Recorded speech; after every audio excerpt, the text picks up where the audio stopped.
કૃષ્ણ. આજે આપણે બનાવીશું પાપડીનો લોટ અથવા તો ખીચું. તો એના માટે આપણે જોશે તેલ, ચોખાનો લોટ, આદુ મરચાંની પેસ્ટ, જીરું, નમક અને 3 ગણું પાણી. તો આપણે બનાવવાની શરૂઆત કરીએ. તો એના માટે આપણે ગેસ ચાલુ કરી દઈશું. પહેલાં એમાં આપણે 2 ટેબલસ્પૂન જેટલું તેલ નાખીએ છીએ.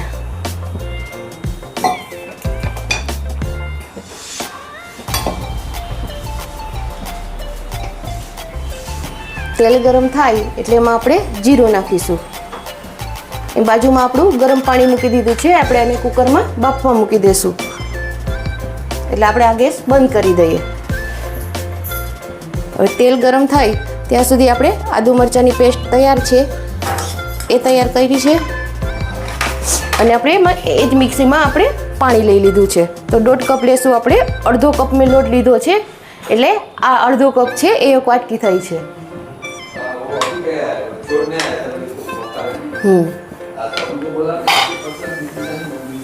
તો હવે આમાં આપણે જીરું નાખીશું.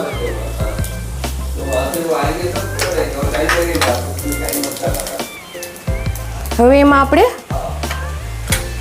જીરું ગરમ થઈ ગયું છે. આપણે આદુ મરચાંની પેસ્ટ સોતરી લેશું. આ પેસ્ટ સોતરાઈ જાય એટલે આપણે ગેસ થોડો બંધ કરી દેવાનો છે એટલે આપણી પેસ્ટ બળે નહીં. અને એમાં આપણે નાખીશું પાણી.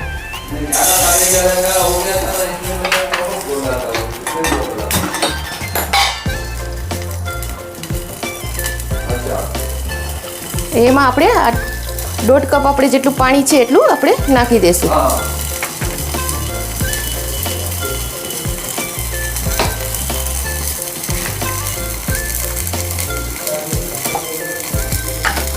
આ 1.5 કપ આપણું પાણી છે.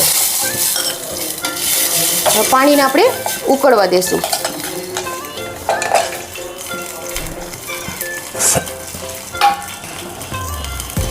અને એમાં આપણે નાખીશું સ્વાદ પ્રમાણે મીઠું. મેં 1 ટેબલસ્પૂન લીધું છે.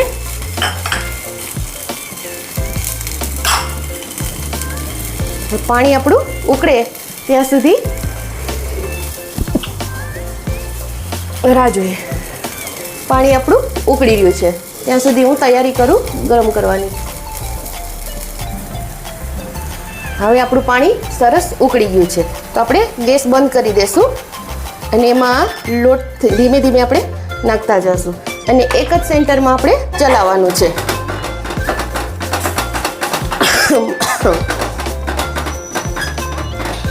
એમાં આપણે આ લોટ નાખી દેવાનો છે.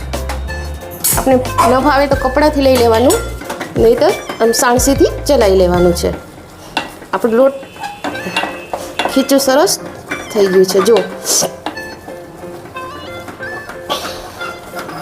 અમે સિંગ તેલમાં બનાવ્યું છે એટલે ટેસ્ટમાં ખૂબ જ સરસ લાગે છે.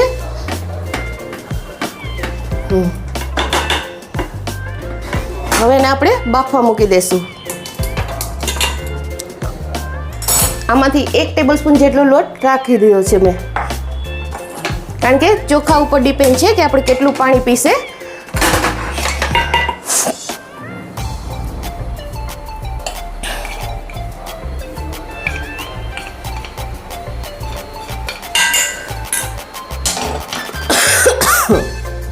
આને આપણે થોડી વાર બાફી લેશું.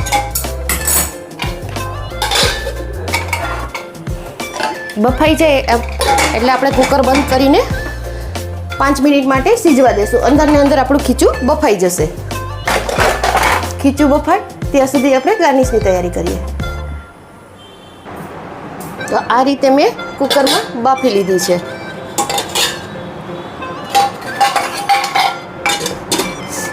આ રીતે આપણે કરી અને એક વખત પાછું વેલણથી મિક્સ કરી લેવાનું. જો બહુ જ ટેસ્ટી લાગે છે.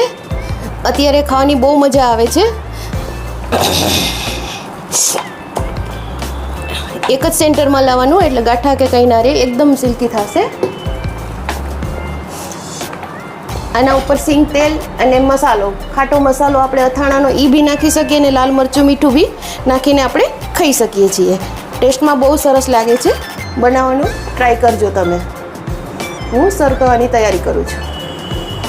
તો તૈયાર છે આપણી પાપડીના લોટનું ખીચું અથવા તો પાપડીનો લોટ. મસ્ત ગરમ ગરમ છે, ખાવાની ખૂબ જ મજા આવશે. તમે પણ બનાવીને ટ્રાય કરજો અને મને કોમેન્ટ કરીને કહેજો કે કેવી બની છે.